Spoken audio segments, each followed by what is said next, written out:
রব্বুল আলামিন বলছেন ওয়া মা ইয়ানতিকু আনিল হাওয়া ইন হুয়া ইল্লা ওয়াহয়ুহা। আমার নবী কোরআনের ব্যাপারে যা বলেন সব আমার নাজিলকৃত কথা, আমার ওহী তিনি বলেন, নিজের থেকে বানায়া তিনি কিছুই বলেন না।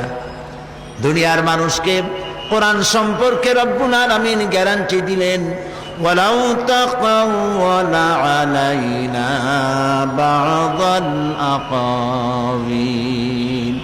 আমার নবী যদি নিজের থেকে কোনো একটি কথা বানায়া আমার নামে কোরআনের ভিতরে যদি চালায় দিতেন, আমি আমার নবীর ডান হাতকে চেপে ধরতাম, আর আমার নবীর কণ্ঠ নালীকে আমি আল্লাহ কেটে ফেলে দিতাম। একটি কথাও তিনি নিজের থেকে এর মধ্যে ঢুকান নাই। এর মধ্যে যত কথা, সব কথাগুলি কার? সবাই বলুন, আল্লাহ তাআলার বাণী দিয়ে ভরা।